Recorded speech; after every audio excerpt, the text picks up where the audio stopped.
People that don't change really get left behind. Your business plan means nothing if you yourself are not improving to fulfill that business plan. Anything is possible, and I'm living proof of that. Education is a solution to everything. In fact, I believe that in the next generation, somewhere in midlife, you may have to go back to school full time. Schools have become, they're teaching people what to think rather than how to think. That's been a big, big negative. Audible was one of the greatest abilities for me to be able to consume lots of knowledge in windows of time because I could actually retain it, understand it, whereas I could not read physically without pain associated for years in my life. If you looked back at the hardest or most challenging period within your marriage, what was it and what got you two through it? It was when Welcome back, everybody, to Flipping the Lid. You know what we do here by now. We like to have conversations with some of the most influential and impactful people in the world. And sometimes we just have no idea where that person is going to come from. We had an individual land in our lap not long ago, and it caused me to change my approach to how I do everything. And I trusted my intuition in this case. Why? Because there clearly was a person that had a depth of wisdom, a desire to share it in the world, but because of generational differences, just didn't have the ability to follow through with my traditional approach with my live show first. So I had the privilege of spending a few minutes with this man individually, and the speed, the connection, the clarity, the communication that came out of him just left me floored. So today, we've got an absolutely incredible individual joining us, and I'm hopeful that I actually say this correctly after multiple times of being tested, but Ed Hajim is here with us, and he is a man that prides himself, I think, most for being a grandfather of so many, a husband and a father, but has a really interesting story from an orphan to a naval officer to a Wall Street CEO to a philanthropist to a transformed education and community institutions. And yet this man is grounded in truth, owns his own truth, and is able to now speak it in a way because of the support of his family that he's here trying to help as many people as possible. So Ed, I'm so happy to have you with us today. It's just my privilege. And I don't know who you were talking about, but he sounded pretty good. Sometimes I like to just, fluff people up a little bit in the beginning and give them a little bit of confidence, but I also don't ever say anything that's not real. So I appreciate that you even have humility in that. And Ed, the only question that I ask every guest on this show is, outside of however I introduced you and whatever I've said about you so far, who are you in your words? I'm a guy trying to do my best. Your life is rather short. And I believe in my book, I come across the 4 parts of life: self, family, work, and community. And I think it's not a balance, but it's a harmony. And I've attempted to create that harmony between those 4 parts. You start with self, you focus on self in your early life, then your family, then you obviously try to make your mark, make your living and work, and then finally community. And at this point in time, and I'll answer the question as to what I now feel that I want to really give back in some really substantial way. And I think I've found an answer. I know it's hard to find something which you think can be transformative. And you have to be presumptuous. You have to feel you're creating something that, that has to happen, but, it shouldn't happen. And in my case, I'm trying to add a dimension to college education. I do believe that schools basically do a decent job of teaching people how to make a living, but they don't teach them how to make a life formally. It's done in the dining room, in the dormitories and so forth. I want to take a freshman and have that person formally think about his life design. Who is he? Who is she? Where they want to go? How they want to get there? And that's my crusade at this point in time. But who I am basically is that I've been just one very lucky guy. I came from almost nothing. I'm now the living, breathing American dream. And I want to take that out to everybody and convince them that anything is possible. And I still believe that. I don't believe that now is any different than it was, 50 or 70, in my case, almost 90 years ago. Maybe a little easier, but it's just, now there's more opportunity. It's just a little more complex. And I remember vividly in 1990, there was a cartoon of a young father, a young man holding his father and saying, Dad, I don't think I'll be as successful as you are. Well, of course, the late 90s proved that to be totally incorrect. And I think that the 30s, the 40s, and the 50s will prove that these young people have just as much opportunity or more with AI coming through and so forth. Yeah. Well, Ed, I'm gonna just call out what I even alluded to in my intro, because the way that you were introduced by your team or your booking agent, I don't even remember the connection, but I want to say it was somebody that works with you closely. And when we had shared with them our traditional process and the fact that we do an Instagram live, they really paused and said, we'd really like you to reconsider and meet with him individually.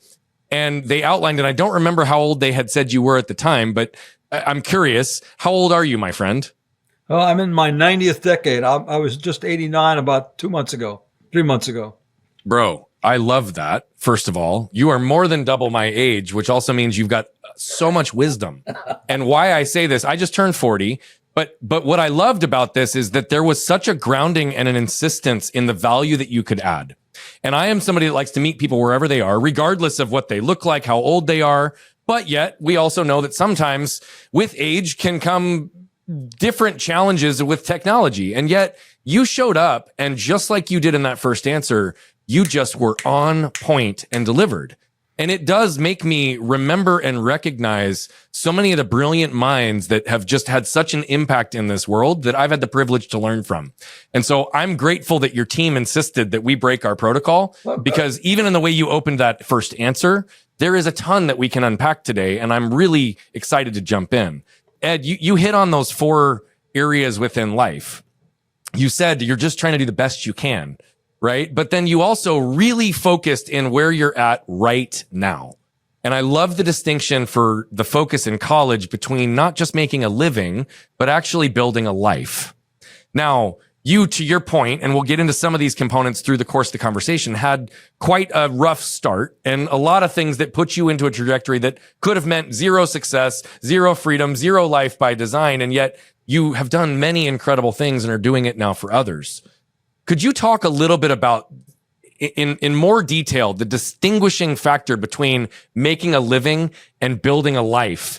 And why is it so important for you to ground that in this stage in your life? Well, if you want to make a real contribution, you have to find a real need. It has to be a latent need. And with today's society becoming much more complex, even with the addition of AI, adds a whole new element to it. Young people have a much more difficult decision to make. And as soon as they get on the right track, the better off they are. And making a living is learning trades, learning techniques. Making a life is learning who you are. Think about this. Until you're about 18, maybe 17 if you're really precocious, but you have no control over who you are. You're a combination of your genes and the environment, that you're in. Your parents, your brothers, your sisters, the neighborhood, the school you go to. At 18, like in my book, you're dropped off at an island, which in this case is either a college or your first job. And I want to formally grab a hold of that person and have them formally answer the questions, who am I? And when you start saying, who am I understand I got these genes and I got this environment. And these are the parts of me that, I really want to keep because these are really good. These are parts of me maybe I want to either eliminate or decrease. And over the next 4 years at this cauldron I'm in, called a college, where I can fail, these are the things I want to add or test. And I want that to be done formally, so that when the kid says, I want to be a physicist like I did in my sophomore year, I took advanced physics. And I looked around after the first 6 months, I said, these aren't my people. I'm out of here. I got a D+ and I got out of there really quickly, but I tested it. Because the word physicist in high school meant totally different than the physicist, in college. I always kid about this. I was a baseball player, and they always kidded about that. When you got into big leagues, they started curving them, throwing them a little faster. So it's a different ball game. But these monikers we put on things in our society, they just have to be tested. And all through my life, it's gone this. When I got out of the Navy, the word engineer, I sent out 40 resumes. It was a tough year. And I got 2 job offers. One was being a assistant plant manager in a plant in Lexington, Kentucky. Second was being involved in applications research in a brand new area called plastics. I was in plastics 5 years before Dustin Hoffman. But I took the second job. They were both called engineers, And so that's what I want young people to basically ask those. And also, where do you want to get to? How do you expect to get there? And then, if you have enough time, once you get there, do you think you will be happy, and why? So those are the kinds of things I want. And that's what my book does. I've done a course on it. I have 7 institutions now teaching the course, and I'm ready to take it public. Those are 7 beta sites. But it has in it my 3 mantras. Anything is possible, and I'm living proof of that. Education is the solution to everything. And these kids are going to have to pivot a number. In fact, I believe that in the next generation, somewhere in midlife, you may have to go back to school full time.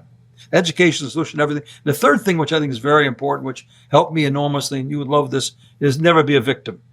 Use the energy in being a victim to find out what's next. What's next is hard. I've used up this psychic energy and hating something or fighting someone.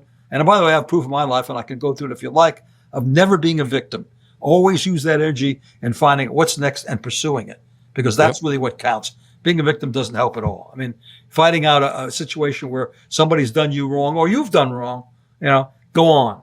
And those are my 3 mantras. In fact, my 3rd book is going to focus on some of these sort of simple statements you make to your inner voice, which is another one of my whole concepts, is that there's only 2 constants in life. It's not death and taxes.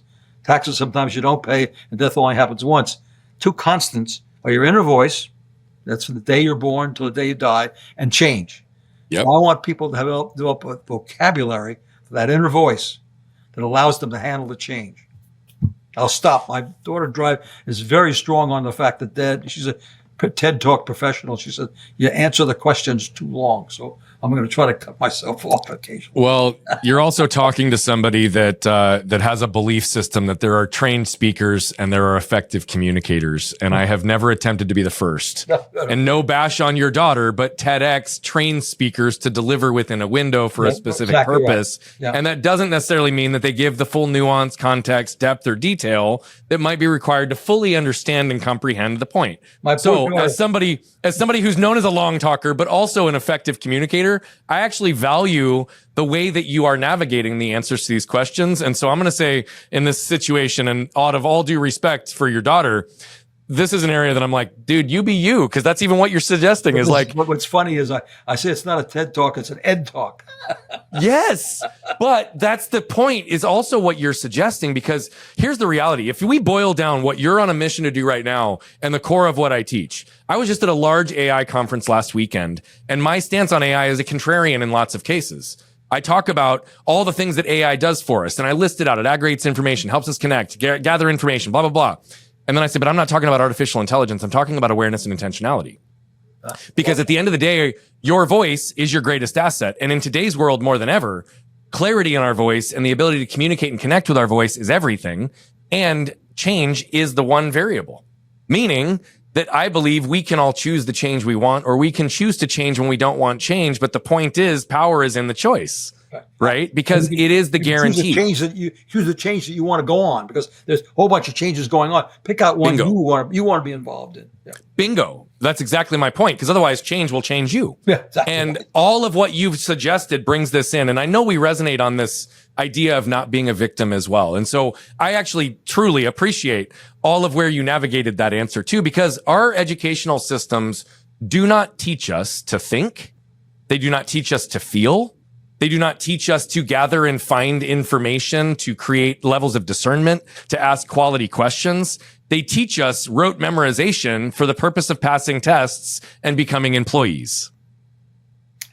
You're singing to the choir. Well, all I'm doing is repackaging it a slightly different way to reinforce that, yes, I see it and I understand it. But you also said that of all of the things that you said, 3 things, and I don't remember them off the top of my head. They'll come back, but education was the second. Yeah. Anything is possible is the first. Education is the solution. Everything is the second. And never be a victim is the third. Those are 3 mantras I think help a lot. Perfect. And by the way, we align on all of them. So I want to ask you a question, and I don't typically like to talk politics or religion, so I don't mean to make this to be leaning or divisive in the question. However, we live in a world right now where, depending on belief systems, where you live, there are books that kids for generations have had access to that are now being excluded from the ability for children or schools to teach or read. I'd like to just understand, where does access to information in the educational system play into the ability to become educated? And how do you propose or advise that we guide and direct giving kids in this world access to all the education available to them and how to find it and access it? Well, you're talking about a very unusual question, in the fact that this varies across whole systems. That it does. Certain schools still do that. They provide total access. Other schools, because of either resources or constraints, don't provide that. And it is moving in that direction. You're absolutely right. Schools have become, they're teaching people how to think rather than They're teaching people what to think rather than how to think. And that's been a big negative. Teaching you what to think. I don't want anybody to tell me what to think. I want to absorb information and decide, what I decide on it. But it's very difficult, and that's been historic problem. If you go to a particular place, you're going to get a particular type of education. Now what's positive about the system right now is there is public access. Now somebody has to give you that indication. In many respects, that's going to fall to parents before they're 18 years old. Once they're beyond 18 years old, that's why that freshman class, I want that freshman class to get in there and ask questions like, who am I? But also in my course, I have them read biographies to see what success patterns and different kinds of people. I get the constant question, who are your heroes? And I always say, I don't have any heroes because I don't believe in heroes. I basically believe in traits. So, Churchill, I loved his perseverance. I didn't want his drinking habits. I think Steve Jobs was the most creative man I've ever met. I don't want his personality. So what I want people to pick out when they're still in what I call the wet putty stage, they're 18 to 19, where they can still form themselves. Pick out traits from various people that fit with their personality that can allow them to progress and go and find this path that they want. And see, because I believe these paths are going to be relatively short. So you're going to find a path you want to follow, and then you're going to have to pivot because it'll come to an end. Yeah. And in their lifetime. And of course, mine did many times. I mean, in the chemical industry, didn't work for me. And in my business at Wall Street, you couldn't stay too long on a lily pad because all the rest of the guys are going to get on it. It would sink. You had to go on to what was next. And one of my key responses to life is what's next. And, I run a golf club, and every year I got to decide what I'm going to do for that club, to make it different the next year. So my 300 members are happy and enjoying the club. So I think these are the kinds of things. But you brought up a subject which is very difficult because unfortunately, in addition to those things they should be reading, so much more information is being produced. Yes. But these kids can absorb much more than we can absorb too. They can read faster. They can read, they can read better. But, it would be nice if over time there was a group of professors or a professional system that said, here is a spread of books from left to right that gives you at least a foundation in the whole process. And I think that may evolve. I haven't seen it yet, though. I have not seen it yet. It really is, in most schools, it's directed in one direction or the other. Yeah. And yet I do think that, to your point, what you're suggesting is perspective and continual asking of questions. Right. Now, I want to almost challenge something in a little bit of a playful way, because I do appreciate, even as you call it, the putty stage, right? When somebody's still malleable and the point that they can still shape themselves, you call it 18 and 19 years old. But yet also through the nature of your conversation, because paths end and we have to change and refine and all the times that you just discussed, part of your life and part of anything is possible, part of education, part of like genuinely living into all the things that you just described is you consistently allowing yourself to become malleable and making yourself in a putty stage all the way into your 9th decade. See, this is why I love these experiences, because you add something to my quiver all the time, because I believe that counseling, and Wall Street, I lived under the mantra to live happy was to live hidden. No TV, no radio, run the company. You're the CEO, run your company. Of course, when I get into business right now, I've gone from a non-public person to a totally public person. I now have, last week, my social media lady told me I got 200,000 views. I mean, I don't even know what that means. But I'm in a totally different. My daughter is scared to death that somebody's going to come out of my past and bring something up awful on me, and so forth and so on. But I've had to change constantly. Yes, I think that's brilliant. I think throughout your life, or throughout most people. Now, the old days you didn't have to. You went to work for Kodak or Exxon. You spent your whole life there. Today, you're going to have to be malleable. You get throughout your entire life. And it's very difficult because you get into a situation, everything is fine, you're working, you're doing well, so forth and so on. You got to say, I have to be ready to be able to change because this is going to change. And then people that don't change really get left behind. And as the change increases in velocity, it's going to happen even more and more. But you're right. I have changed significantly from a non-public person, even shy person, into someone who basically has had 100 of these, conversations about my life. In fact, I buried my childhood when I was 18. I made that decision. Didn't tell anybody. My wife didn't even know the whole story. In my 70s, I finally wrote this book because they put so much pressure on me. And then I started to realize that this book, as I sent out some copies to 15 people for, what do you think? And they said, oh, you got to make this public because this will inspire people. Your life will inspire people. So I changed completely, but I had to get that input. So I think what happens in life today is that you have to go, and my daughter changed mid-career. She was on Wall Street. She wasn't having a good time. She hired a career counselor, and what she really wanted was to bring ideas to people. And of course, TED Talks was perfect for that. So I think what's going to happen is in midlife or regular stages, you're going to have to say, am I going to change? By the way, I look back at my life. You're right. I have been malleable many, many times. I've taken on other characteristics in order to allow me to enter a different arena. But that's also, I think, a trait that is unique to you and to those people that actually lean into growth, because that's where most people get stuck, is the rigidity, right? They get into a formed, hard sense of who they are, or rather who the world told them who to be, and they don't find a way to adapt and adjust. And that's part of the reason that you've never become a victim, because you haven't gotten so rigid that you couldn't see beyond that next step. And yet you also are very open and honest around mistakes that you've made, issues that have come up. And that was one of the things that I appreciated about you is when we started talking in our first conversation, you have this willingness and openness to talk about the perils of the past, the shame that caught you and trapped you in moments, the relationship disconnects. But a lot of it too was, I also buried my past until I was in my 70s. Right. And yet in my 70s, by speaking about my past and opening these things up to and including even the random person that may still find you online that your daughter's concerned about, you have nothing to justify, protect, or defend about yourself anymore either, which is also, there isn't ego, there's humility, there's accessibility, which also puts you into a place where you can actually learn and grow in this stage. Now, your childhood is no longer buried.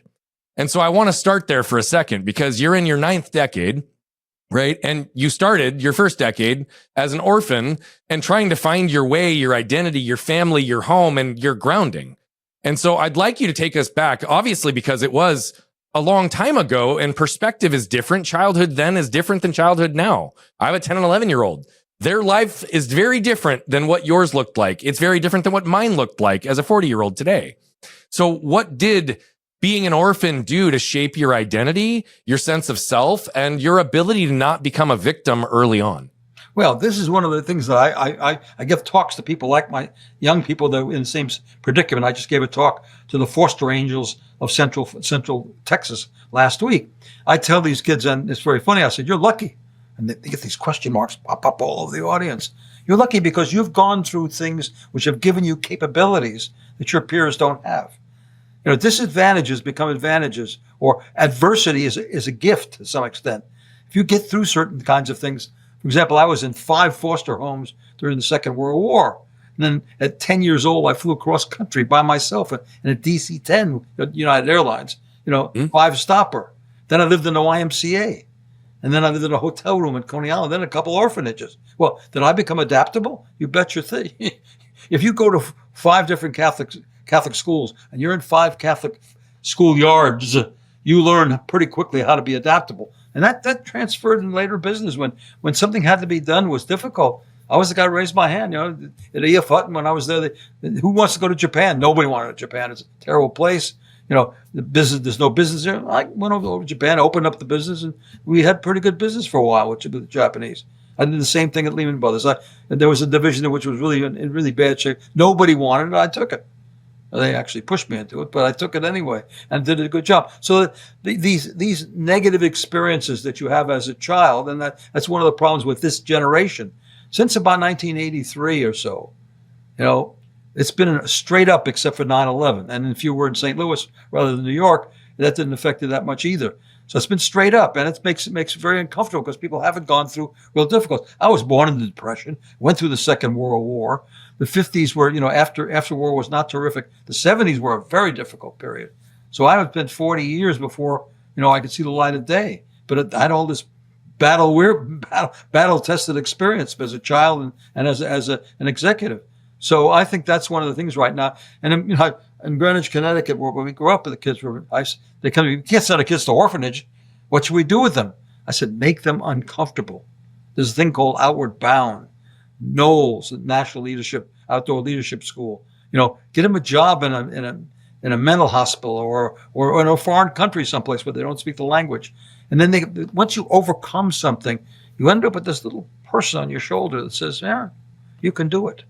And that's a real gift if you have that person. I mean, many times in my life, it's very difficult circumstances. I failed too, but there was that person was always there. Yeah, you'll get through it, or things are better now than they were before. One of my favorite stories is when I went to college. I arrived at the school with a black leather jacket and the wrong haircut and wrong table manners and so forth. And the first week was fraternity rush, and I got rejected by all the fraternities. But the food was better. I only had one roommate, so it was a pretty good deal. So that's in my mind the change that has to occur, and these difficulties that you have, and you gain certain capabilities that they can never take away from you. I can almost adapt to anything, and I have. But as you get older, that adaptation, there's certain things I can't do anymore. I can't run a business anymore, because I can't be there at 7:30 in the morning and leave at 6:30 at night. That doesn't work anymore. Also, I'm probably not as tuned to the technological changes and so forth. So what do I pick out? I pick out an area where I have some experience, which is education. And I pick out a part of education, which I think is lacking, and I go after that. And that gives me real satisfaction. So I find that's what people, and everybody says to me, what should I do when I get to a certain age? I said, find a cause. I have 3 causes, actually. I'll give you 2 more if you want, but you want to bore you. So. Oh, you wouldn't bore me, my friend. I think you're somebody I could probably talk to for days on end, because there's so much alignment and interest. And I wrote this 3 years ago. Everybody doesn't have to go to college, so I'm sponsoring, what they used to call vocational education. I call it professional education. Nurses, marine engineers, carpenters, plumbers, electricians. These people are not going to be replaced by AI. Trust me. And they live a very good life. You don't have to learn about 14th century Western European history. No, it's not necessary. And you can be just a very happy person. That's one of my crusades. And the third one, which is a smaller one, our golf club has become the largest charity on the island by far. We supply 90 charities with funds every year. And we now have 25 kids. We give 25 scholarships a year. And we've already got 200 kids through school. And so any community that has a club, I want that club to think about the concept of developing a charity. We have a charity event every year which raises the money that supplies this. And it's a piece of cake. The members love it. And I have my secret sauce is you tell your members that, we're going to have one gala a year. That's it. Nobody can bring anybody to the club to raise money, just that one night. That one night we're going to focus on what we're going to do. And so everybody really they're pleased by this. They don't have to raise money all summer long. They come one night and they spend. And so that's my third. I wrote an article on this, because I think any club and it's fun, and the members get really excited. But anyway, my main crusade is this other one, which I've written a course on, and I have seven schools using it, and I'm working on some big schools now, because I've done the one at a time. I want to work on some schools where there are many institutions involved in the school. But I really think that this course is necessary. There's a latent demand out. Nobody's turned me down. Latent demand to get kids to think about themselves. And what excites me I sell administrators a story. I said, the kid will go home at Christmas time, and they'll say, they're teaching me physics and English and history, but they're all interested in me as a person. Yeah. I think that's really a selling point. I think it's critical. In one of my early businesses, that was one of our annual processes with our business partners, was we had to have a component in there about what they're doing to improve themselves, personal development, right? Investing in coaches, therapy, counseling, whatever you want to call it, whatever vehicle or venue it was like, cool. We want to know what your business plan is, but your business plan means nothing if you yourself are not improving to fulfill that business plan, right? And yet it's also true that today I spend a lot of my time and energy, and people invest quite a bit with me to unpack the things that they didn't ask, or those things that they didn't discover in those malleable areas in those 18, 19-year-old years of actually living their lives in clarity with who they are, what they want, and going after and establishing their own standards for what success looks like. I agree with you completely. The foundation is not being set. It hasn't been set. And it's an opportunity for us to, I think, bring back influence, control, and growth within our societies and communities on so many levels. I love that you have multiple crusades, though, right? Because you've always kind of had multiple crusades. You've had multiple interests that are true. Doing too many things at the same time, right? Yet, I also believe that there's a degree of there are certain performers, and I don't mean performer for performance sake, but people who have capacity for high levels of impact and who can maintain or have capacity, creativity, and impact in lots of ways. But what's also really cool is every part of what you've talked about in your successes is surrounding with other people and bringing other groups together. I love this concept of giving. My wife and I've had a concept on giving that we give until it hurts, meaning we give until we feel it, whether that's time, energy, resources, money, right? Because we have different levels of all of those at different times. So at any given moment, we try to give to the place of meaning for us. I, like you, have done a lot in philanthropy, nowhere near to the degree you have. I've only been around half as long as you. However, what is cool is to catalyze and move other people in ways that can really have impact. You talked about it with your golf club and the 90 charities that you support, the simplicity of bringing that together. But you did the same thing as the chairman of the University of Rochester. If I remember correctly from one of the conversations we had, you'd raised more money in 8 years than the prior 150 in your role as chairman. And so the president did a great job. I was riding side saddle with him. I was fair, and I love that you're giving credit to where credit is also due, but that's not. But you played a significant role in it. During my reign or my period as chairman, we raised more money. And by the way, I gave the largest gift in the history of the university to start off the campaign, which they give me a lot of credit for that. That set the tone. Good old George only gave 27. But that 27 was worth about 20 times that because he gave it 1927. But I was able to make a statement on a nominal basis. I made the largest gift in history. And I also I specified how much of my net worth it was. And a bunch of other people jumped in and gave the same amount of their net worth. So it started the ball rolling. But the president did the main work. So in your attempt to give somebody else credit, you also answered the question that I was going to ask in a really simplistic way. And what I was going to ask is literally, what was your approach to inspiring giving at that level? And you led first with your own action. You cannot talk about stuff. You got to lead and you got to do something. In fact, he wanted a certain amount of money, and I went into the development office and said, "What's the largest gift in history?" This is George Eastman. And I said, "How much did he give?" I said, we got to figure out a way so I can give more than that, some way. So we figured it out. So I know you're being intentional in coy, probably, and not actually asking, but I love the ability to flex what's actually been done from an impact standpoint.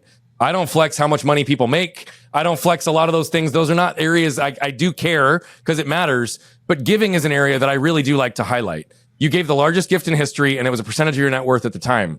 Are you comfortable sharing what those numbers were? George Eastman gave $27 million to build the original campus. I gave $30 million, and it was 25% of my net worth at that time. Thank you. First of all, that was a bigger percentage of my liquid net worth. We worked on, but there's all kinds of ways you could do that so that it doesn't impact you as much as it sounds. There's certain structures you can put together so that during your lifetime it doesn't take that much out of your income. But I was able to do that, and other people piled in behind me, at smaller amounts because they didn't have my net worth. But I'll make a statement about giving. By the way, you're starting earlier than I started early with scholarships because scholarship changed my life. And again, I love the putty period, we're going to call it. That's 17 and 19. The kids get to a certain point, and if you can give them just a little bit of money to get them over that hump to the next step. So all my focus has been scholarship. I must have, I don't know, probably alone maybe 300 or 400 scholarship students to various 10 different institutions. That's been my main philanthropic effort because there's nothing better than changing someone's life by allowing them to have enough money to do what they want to do. So that's really but it's not simple, but I think that's really the thing that makes. And the golf club gives these 25 scholarships to these high school students. You should see the parents that we've changed these kids' lives. They can go places they couldn't go before. So. Who did that for you, Ed?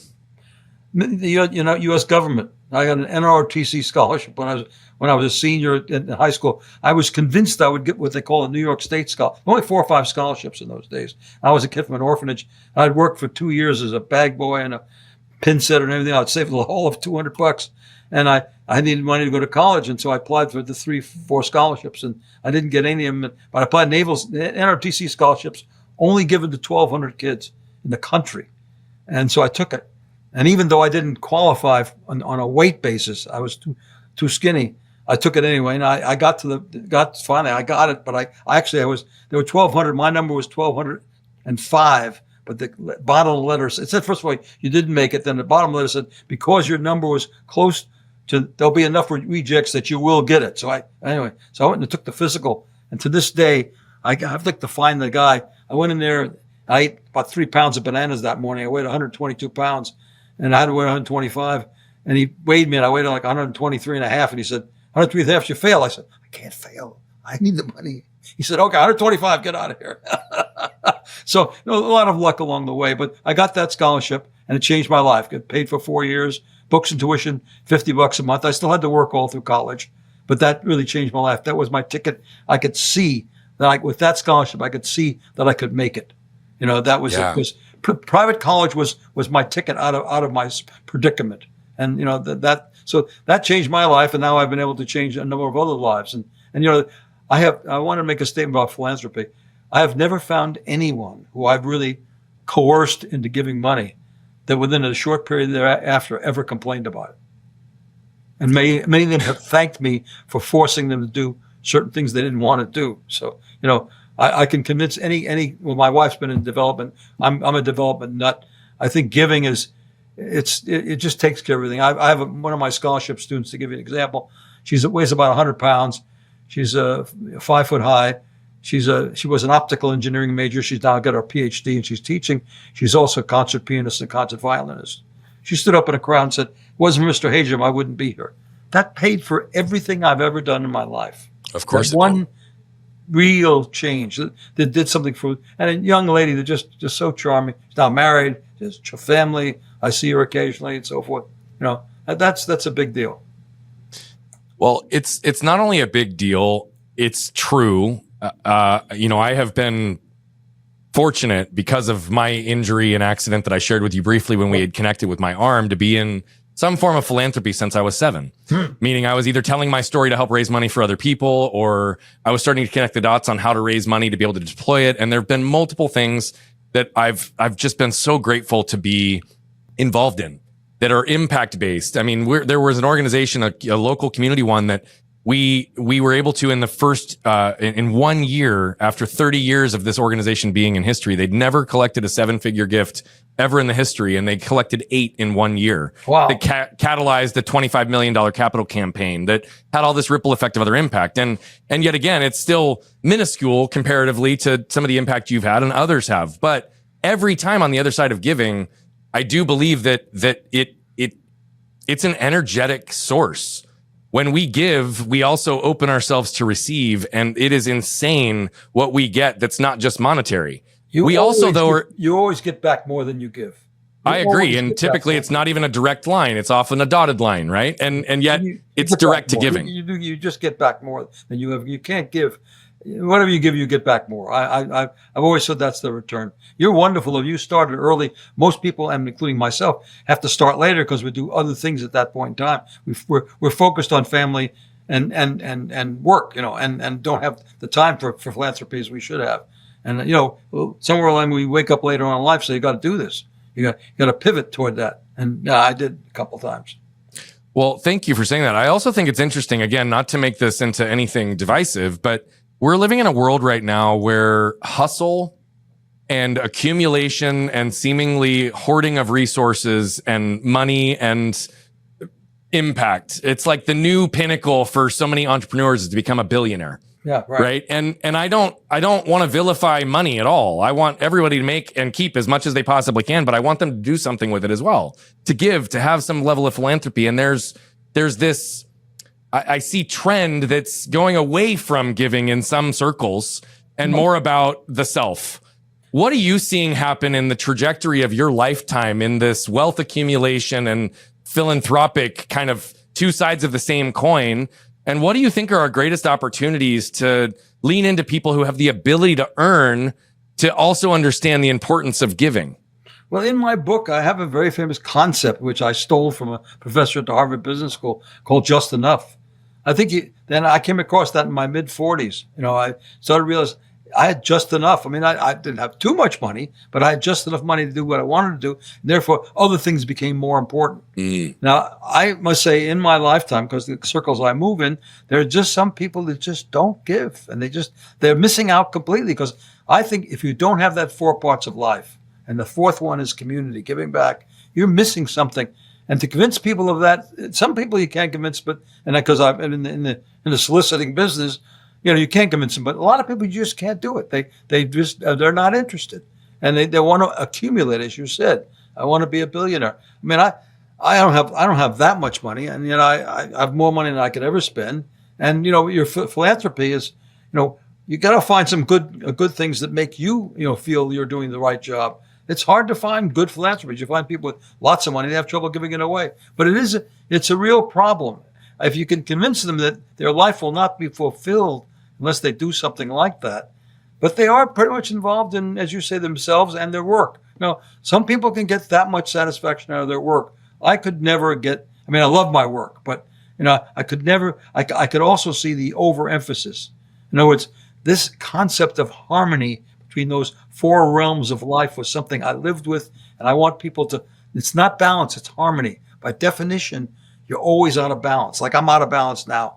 I am so heavily committed to community. My work is minimized. In fact, I stopped drawing a paycheck for the first time in January my entire life, which is kind of humorous. I have still a few consulting contracts that pay me a little something, but this is the last time I did that. And family is a different program. I have 8 grandchildren. I have 3 children. They're on their own trajectories. I don't spend anywhere near the time I spent with my grandchildren, my children, that I did with my children when they were growing up. So that's, and self, I'm getting pretty well set on whom I am. I know, but I have some things about myself that I'm still trying to change. But thinking about these 4 parts of life and figure out which one you're concentrating on and what you have to do to become successful in that realm. And then there becomes, of course, what I call just enough. Because in that work realm, some people, it's open-ended. It's never just enough. They just want to keep going. And you find out, nobody cares after they carry you away.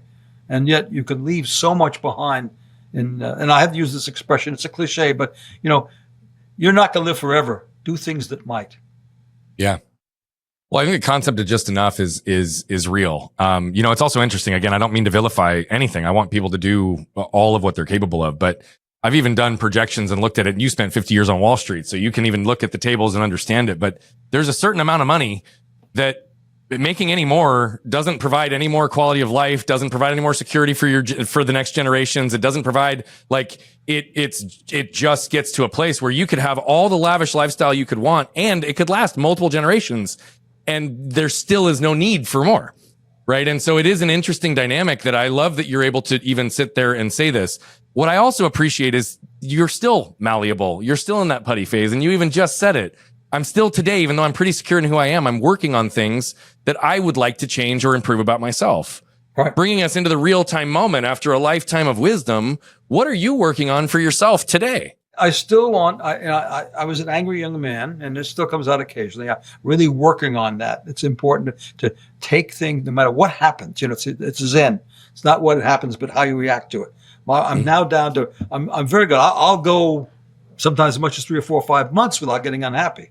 And that's really healthy. So I spent a lot of my life, I spent getting unhappy. That was it. I'm also learning that there are, even in today's world, it's very funny, to I have a 60-year-old marriage, and I've got to pay more attention to her. And, there are things that she does that she loves that I consider a waste of time, like playing cards. Well, she's convinced me to learn how to play canasta. And sure enough, every night we play canasta, and she loves it, and I'm getting caught in it now. And the relationship has increased because Barbara and I, love each other very much. It's a love fest for 60 years. But memory says there's very little we have in common. She's very artistic. I'm very scientific. I'm very athletic. I tried everything with her. Finally, golf. She's finally a golfer of sorts. But now we're doing more and more things together, and that's one of the things I'm trying to change. During this last part of our life, and I owe it to her. She raised my children.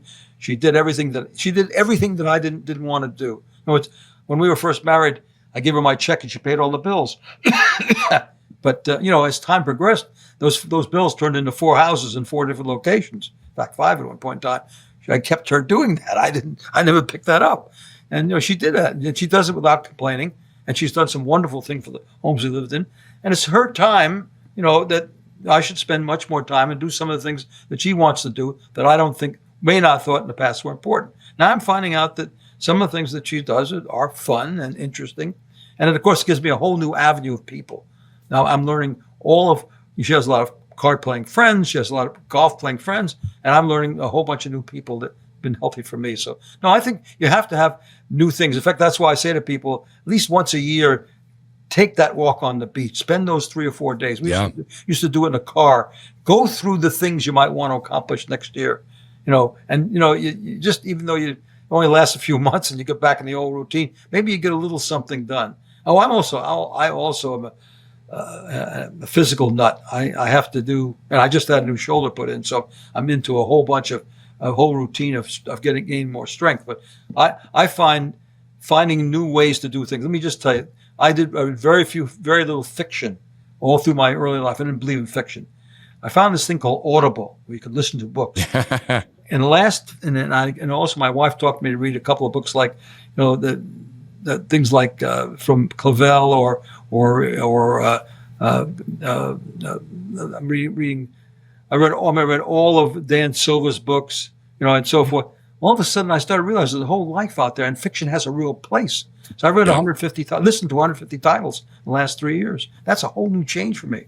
And I've just finished, 30 lectures on Russian history because I really got upset about reading Upton Sinclair's description of the 20s in the United States, where everybody was a communist or a socialist. So why were that way? And I had to find out, so you can continue. The world is open-ended today for anybody. And of course, a guy like me wants to learn some things. It's fine. And I think that's the kind of thing that I think you have to keep looking for different avenues for yourself. But I mean, I've read the book from Harvard about longevity, and it's very simple. It's social integration, which translates into having something to do physically every morning, which is relatively real. The second thing is relationships. That comes way before diet and exercise. And those are the two things you have to concentrate when you go into your 90s. And I'm on my way there. So I have to imagine too, when you listen to Audible, do you listen to it at 1.5 or 2 times speed? No, I don't. I was dyslexic, and I have it's 1 time speed is all I get. I can't get it. I wish I could. That's okay. I was asking because the way you speak and the way you can track even as fast as I speak, that's typically one of the ways. I'm dyslexic as well. And Audible was one of the greatest abilities for me to be able to consume lots of knowledge in windows of time, because I could actually retain it, understand it, whereas I could not read physically without pain associated for years in my life. I'd be reading, and I said, what did I read? But listen, I can actually collect. I mean, I know more about Nicholas II than anything. I could never have read about him, So, and I was, as a child, these are the kinds of things you overcome. I used to take these speed reading course where they have these, they would, highlight the sentences. I had pencil in my mouth, so I didn't move my mouth. I had to do that because otherwise I could never keep up at school. Maybe probably the same kind of problem. Very much. I mean, I've shared even recently that I used to have books that I would get in college, and I would never take the plastic off the book. I would resell it with the plastic still on the book because opening the book would be so painful for me. But if I went to class and I asked questions, I was a very good student. I'm a great learner. It's just I couldn't learn via reading, even though I'm a visual learner in a lot of respects as well. So it is interesting, but even to the point of being malleable enough to recognize what did I have to do in the times when I didn't have the tools available that we have today, right? To your point, I think the kids today have more access to tools, knowledge, systems, resources, and information that can shorten the curve and compress time for them into living the lives that they want with absolute fucking freedom in every direction, in a way that, like, I'm working with my daughter right now to build an AI-based drop shipping company for t-shirt designs to let my daughter have a creative expression and learn as a 10-year-old cost of goods sold and inventory and what the process of production is. But we didn't have that when I was a kid. You didn't have that when you were a kid, right? Yeah, exactly right. And yet at 10, she can do that in our house on a computer and have fun and still find ways to be social. But you also then looked at that Harvard review, and you even said it. It's like, I need to have purpose and physical meaning and relationships. And what I love about what are you working on right now is, you acknowledge the anger, but it's also not as prevalent of an issue as it ever was. It's just that you want to eradicate it more. But the fact that you have an issue every 3 to 5 months, you've done a pretty damn good job. But your focus now is actually on your partner. and establishing and deepening the relationship with your partner, even after 60 years, which I would suggest is admirable. It's something that I have a great deal of respect with. And as someone who's been with my wife for 19 years, I look at that and say, wow, all the things that we can learn. Now, the intentionality there is just like the intentionality that's driven based on a lot of other periods. You have gratitude for the things that she did and the things that she carried and the things that you didn't want to do. If you looked back at the hardest or most challenging period within your marriage, what was it and what got you two through it? It was when I was at Lehman Brothers. Lehman Brothers was an extremely difficult situation. You had to keep, there were the people. A lot of the people there were not nice. My boss was a terrible human being. I mean that's been documented by books and so forth and so on. And it was a big challenge for me. They were paying me very well. It was high octane. You were breathing ether every day. The King of Spain was there, and the chairman of the president. I was on the board with the Secretary of Commerce, the Secretary of Defense, and the Assistant Secretary of State. George Ball was there, and so forth. So I had to take me a while to adjust to all that, and they took time away from the family, and two of the kids were teenagers, and that was a tough one. She stepped up. I think it was a tough time for me. She stepped up and did what had to be done. We have never had significant difficulty because she's always put her finger in the dike, whatever the dike was. And when she needs me, I'm there. But in many respects, that was a 7-year period. I always say I was at Lehman Brothers from 1977 to 83, 14 years, because it was hell. It was a hard place. A couple of times they tried to fire me, even though I did a great job. It's in the book called The Greed and Glory of Wall Street. And, I had to fight my way through, and I did. And it was very good for me, but it wasn't that great for the family because I wasn't in great spirits coming home every night.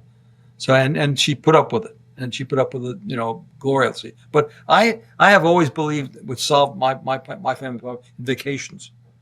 And I believe I wanted to give you hit a major point. Both of us change. And in order to establish what that change is, you've got to be alone with the person.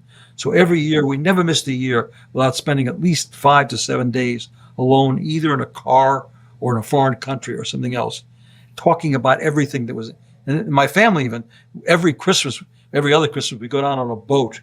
What's wonderful about a boat is at night, the kids can't get away. And I used to have them read a book, Who Moved Cheese, The Alchemist, books like that, and we would discuss it. But, both being alone with your children and being alone with your wife, you learn you can get through the next year because, she's changed a little bit, you've changed a little bit, you've exchanged those changes, and you make little changes in your activity. She'll say to you, one night a week we've got to go out, or one night you have to come back and have dinner with the children. You can't be out every night. Or if you go away to Europe, you got to come home, Saturday, not Sunday. Those are little requests, and it comes out after the second or third day. There's a maturing process to the conversation, or it happens over a couple of drinks, and you get it all out. But you have to set the stage. If you try and do it with other people or in a big community or in a group trip, doesn't work alone, especially in a car. I think cars are wonderful for going away together and having adventures. Road trips are amazing. I agree. Every summer when the kids went to camp, we would pick a different country, get in a car, Spain from Madrid to Toledo to the Torremolinos to Gibraltar, something like that. I even drove Norway one summer. I don't have any roads, so but those all experiences. You have wonderful experiences and things you remember forever together. But it's alone. Even now, our 60th wedding anniversary, we were going to go away alone to a place up in the on Saranac Lake, and then I had new shoulder put again. So we spent 2 weeks alone. You won't believe this, in a hospice in Rochester, New York. One of my good friends, I couldn't find a place to stay. The hotel didn't seem like a right idea with everything that they had to do to me. And this woman found a hospice that was empty for the month of July. So they got me in there with round-the-clock nurses and everything else. So I went through this shoulder replacement relatively easy. Wondered they were angels. Again, here's another whole experience in life. You get out of New York, you get out of New England, you go to a place like University of Rochester, and you go to the community there. These women in that hospice were truly angels. They were people that are dealing with people that are going to die in a short period of time, and to treat a guy like me. I was the only graduate from that place in a long time. Yeah.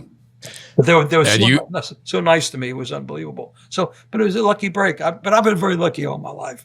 I was born at the right time.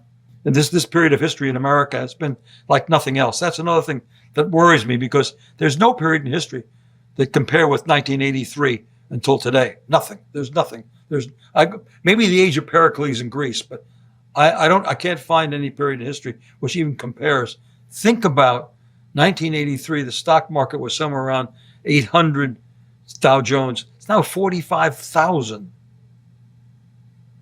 I mean, and if you bought a piece of real estate, almost any place in America in 1983, 1985, I bought real estate in 1987, 88 when the savings loan crash. Those things are all up 20, 30 times. Well, and to the point that's, I think, one of the biggest areas that people are finding is that youth are having a difficult time actually establishing any type of meaningful wealth because of the price and inflation with real estate, with what's happened in the economy, right? With where interest rates lie today, is their ability to actually create any type of meaningful wealth generation, even in the market that, to your point, we've had, and I've had the majority of my life. And so it's an interesting dynamic. Men are having a bigger problem than women.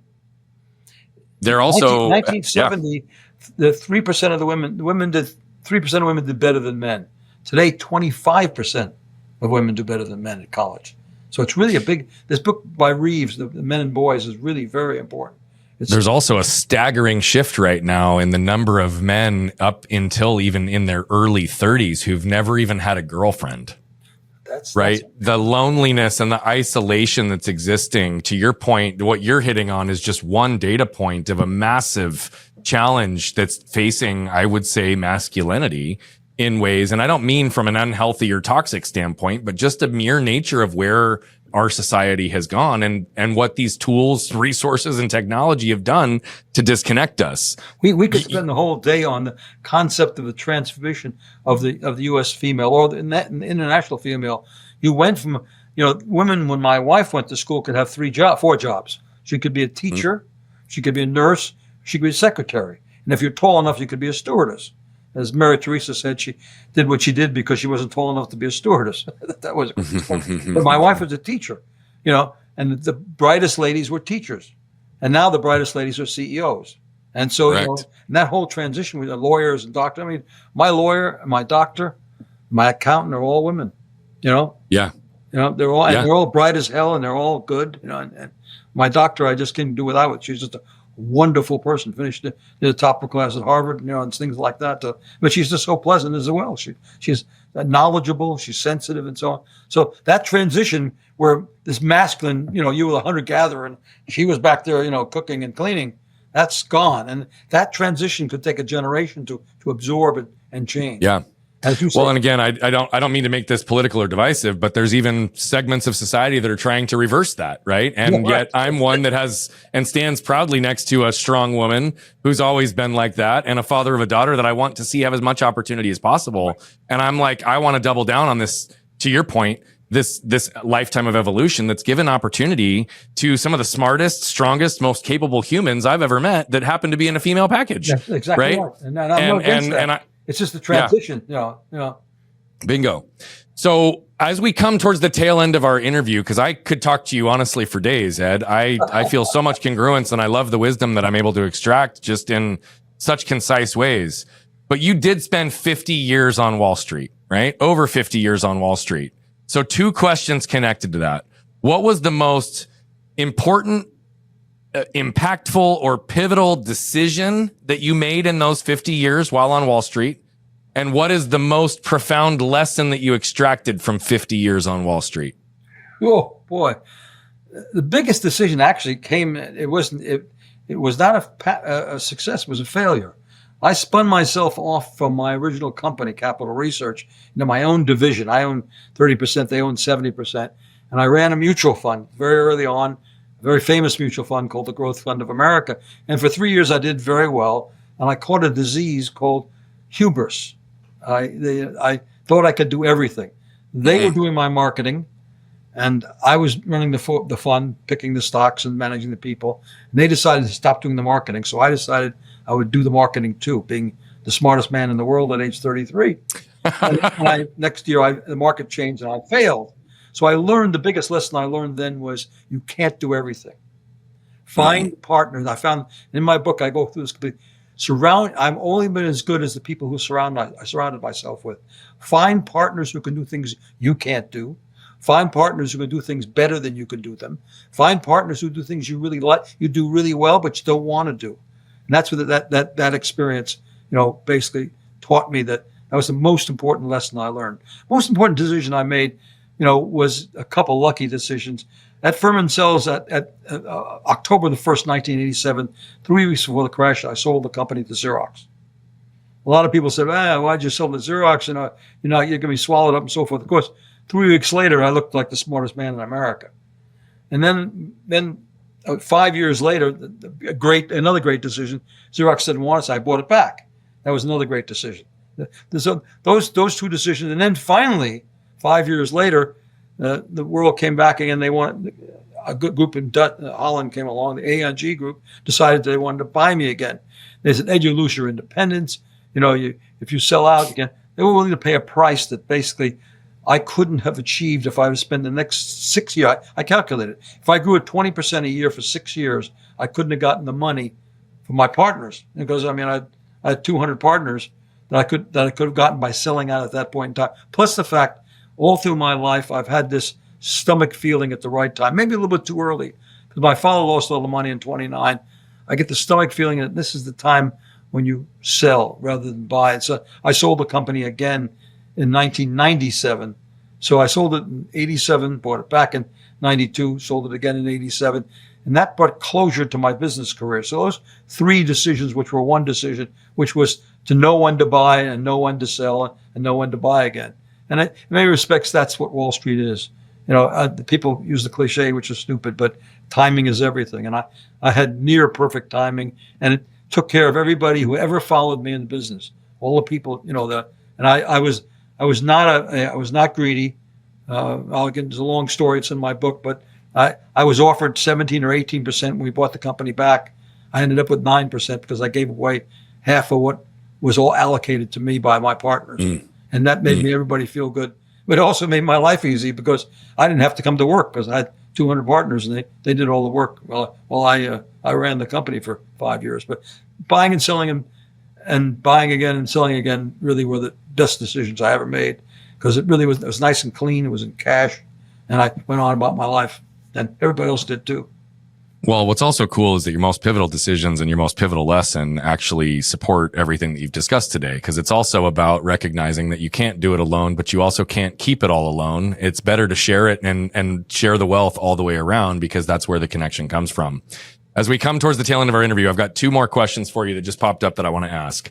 Right? Obviously, being a grandfather and a husband of 60 years and your family being such a focus, how would your grandkids describe you? Serious person with a good sense of humor. Okay. They consider me pretty serious. My oldest grandchild has just paid me the greatest compliment ever. He's getting married next year, and I've added a title to my many titles.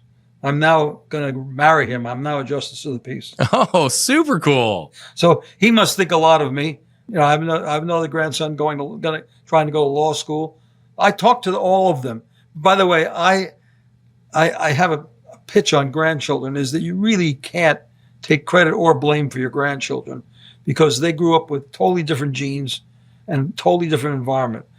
All you can do is support them. And I do believe that you give them one thing, which is most unconditional love. No matter what they are, who they are, all you do is you love them and try to help them. You don't try to interchange them. In fact, I argue hard with parents that the only thing they can, when the kid goes to college, the only thing the answer to their questions when they look at a school is, let them make their own decisions. So I think they would consider me as someone who has a sense of humor, who's always there, but is pretty serious, unfortunately. And I that's one of my great weaknesses. You can't go through my life without coming away with being relatively serious. So and it is a weakness. It's a weakness because my wife is a much happier person, and thank God that she loves the children, and here's a whole partner combination. Anybody has a birthday or an anniversary, she tells me in the morning. So I look really smart and really concerning. In many respects, I would not catch half of those events without her keeping me posted. I identify with much of what you've shared about your wife, and even the seriousness. I think that's an area that I get caught sometimes, is almost being too serious in moments when we could be a little more playful. That serious. I mean, it really isn't that serious. Yeah. If you could go back now to talk to that young boy that was in foster care, what would you say to him? You got one hell of a life if you treat people right and you focus on getting the job done. I'm proving proof of that. It won't be a smooth road. Life is a road that's always under construction. But I would give him my 3 mantras. I would give him anything is possible. Solution is the education. It's the solution to almost everything. And don't be a victim. That's what I would tell him. My friend, thank you so much for your time with us today. Like I said, I could talk to you for days on end. I just find your entire approach to communication and life very interesting, intriguing, and inspiring. So thank you.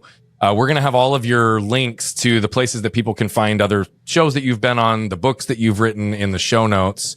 But I just wanted to say thank you very much for how you showed up today and for all you shared. And for those of you that just watched Ed jump in and flip open his lid, man, story of childhood foster care and being an orphan to having the challenging and difficult moments in life that he had to get himself uncomfortable. He asked questions. He was given a scholarship that opened up his possibility in life and just consistently allowed himself to be malleable in that putty stage from 17 to 19. He somehow found a way to adapt through his entire life. But that's what allowed him to realize that anything is possible, to lean into and understand the importance of education, and to never become a victim. And now in his 9th decade of life, after 60 years of marriage, he's still recognizing the areas within that he can improve, and as well how to love on, honor, and support those that he cares about most, starting with his wife.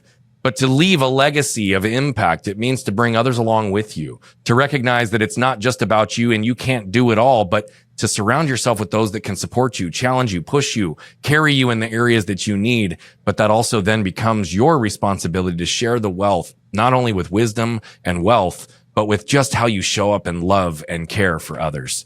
Ed's a living example of all of this, and each and every one of you can have the same freedoms he's provided for himself and for others. It will require you to flip open your lid and scan your can. We'll see you next time. What you can probably tell by now is that I love telling these stories, but what I love even more is the impact that's coming from them. You see, we're on a mission to impact over 1 billion lives as quickly as possible, but to do that, we need you. See, we believe that moved people move people. And so all I'm asking is if you've resonated, connected with any of the messaging, please consider commenting, sharing, leave a rating and review. Thank you so much for tuning into Flipping the Lid. And if you want more information on the show, how to become a guest, how to recommend a guest, or any of the other details, head over to flippingthelid.com. We'll see you there.